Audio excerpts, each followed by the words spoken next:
Islanders lose to the Rangers, transition, they're going to be sellers. But then today, some rumblings that Lou Lamoriello might still be trying to sign Brock Nelson. I can't. Can we just make a goddamn decision, please? Yeah, the big win over the Winnipeg Jets. And Lou, we were joking, right? I started the show by like doing the reel, like they're reeling him back in. I was doing it as a joke, but apparently maybe Lou's serious about it. Maybe I'm giving him too much credit, and you tell me if you feel differently. But I do think that we see Brock Nelson and Kyle Palmieri traded by the deadline. I think so too. It just doesn't make sense not to. I get it. You're currently, I don't know what the current results are in the NHL. You're 3 points out of a playoff spot. Is Columbus playing right now? No, but the Rangers are, and they're winning against Washington. So like, you're out of a playoff spot, and it's maybe a little bit close, but it can't be close enough where you're like, maybe, just maybe we're back into this thing. Just don't do that to yourself. You can still sell. The Rangers did it. They're still in it, and they're going for it, and they still sold when it was the right thing to do. This is the right thing to do.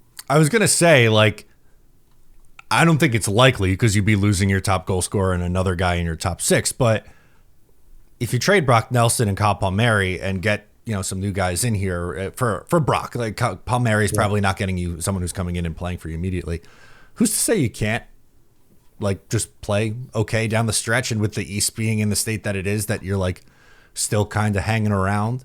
Like you could do both. I'm not saying like trade Brock and then buy and like trade for the next best 30-year-old on an expiring deal. Like, no, that's not, don't get it misconstrued. But like, I would think more likely the Islanders are not going to play as well after trading Brock Nelson and Kyle Palmieri. But the NHL's weird. Like, maybe they still win some games and they kind of keep it interesting. Yeah, Columbus, good call. Right? Like, no one thought Columbus would be competitive this year. Like, competitive, not even in a playoff position. That was the stupidest thing anyone could have said at the beginning of the season regarding the Columbus Blue Jackets, and here they are.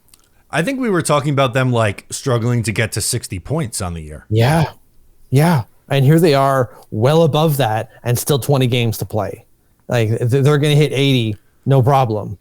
So for me with Brock Nelson, now it could have been just the motion of the moment, but how he was speaking, it felt very final to me. So we have the audio. We'll play it for you. Get a tissue box ready. Yeah. But here's Brock Nelson and Shannon Hogan after the New York Islanders win over the I almost said Columbus Blue Jackets, the Winnipeg Jets.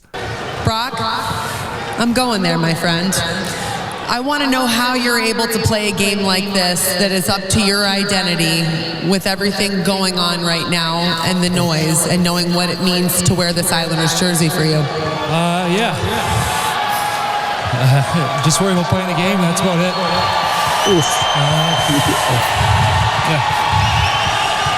I think I can speak for the fans and your teammates. You are one of those players that put your heart and soul into every game. You have made everyone proud to be an Islanders fan. What has it been like for you being a part of a win against a Winnipeg team that's so good and taps into the identity of this team that you've been a core part of for so long? I think it was just a testament to the no quit. We had a tough one last night. We talked about a response. Great job by Lizzie setting the tone there. That was a big fight, standing up for us, just sending a message. And tough back-to-back. It's a really good team. It's a big win for us. What's the most special part about playing here at UBS Arena for you? Everything. I mean, all of it. I think it's a great place, great fans. Brock, I hope to see you soon. Thanks so much for your time. Congratulations on the win. Thank you. Oh, the last one is what really gets me and makes it hard. And we talked about it on the post-game show last night because that's when the actual quotes came out.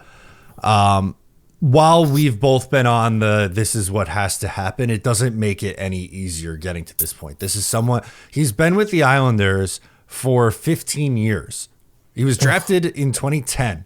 Yeah. That's a long time ago. And that's all he knows in his adult life. He was an 18-year-old when drafted by the Islanders. He's 30, going to be 34 next year. Like, his entire adult life has been with this one franchise, and it's hard. It has to be hard to be in that position, number one. And then from the Islander fan side, while yes, we could be like and understand that it's best for this team going forward to get assets back for a 34-year-old Brock Nelson on an expiring deal, but it doesn't make it any easier. He was a great New York Islander on some of the best post-Dynasty era New York Islanders teams.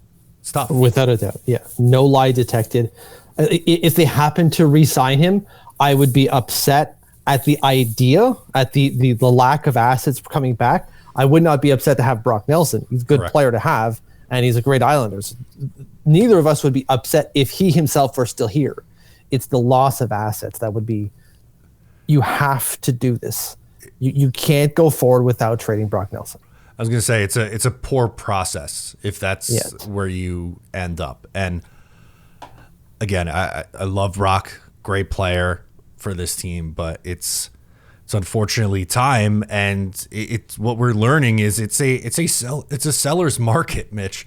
Guys are getting some serious return for players not of the caliber of Brock Nelson too, by the way.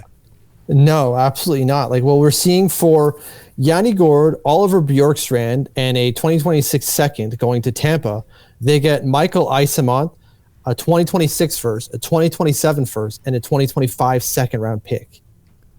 And I think there's 25% held by the Detroit Red Wings somewhere.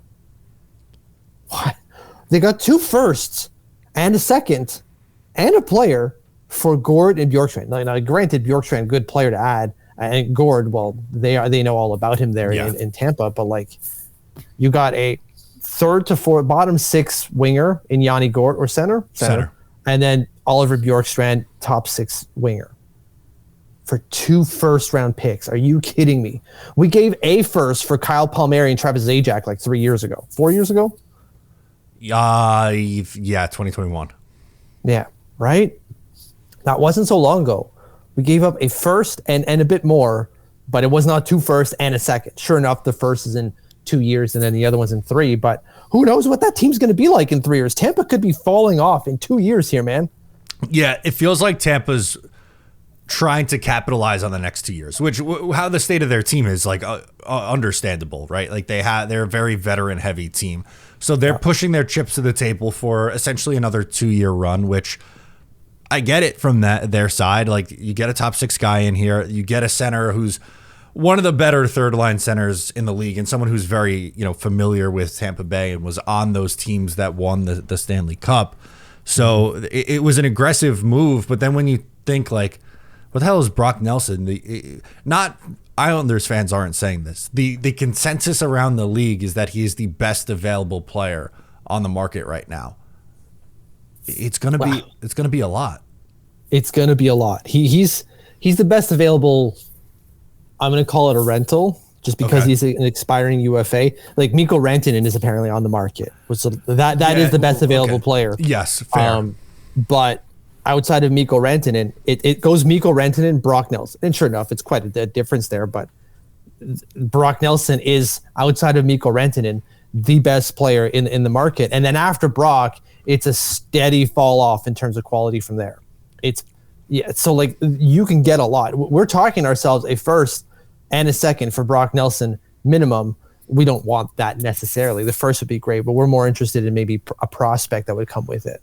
Absolutely. So I'm really curious to see what this package could potentially end up looking like in the next few days with, again, using the most recent example of, a trade for a third line center and second line right wing. Can the Islanders package Brock Nelson and Kyle Palmieri together and get a grandfather offer, like 3 first-round picks or something? Like that would be masterful. If Luke can pull that off, that would be outstanding. It's just who's got that, right? Well, most teams still have their first in a couple of years. But really, the crux of the argument is Brock Nelson has to be traded. And it's not about Brock, the individual. This isn't like we need to get rid of him, he's so goddamn bad. It's we need to recoup those assets to continue to move forward. If you like that, make sure to subscribe to Up the Turnpike on Patreon for more exclusive New York Islanders content.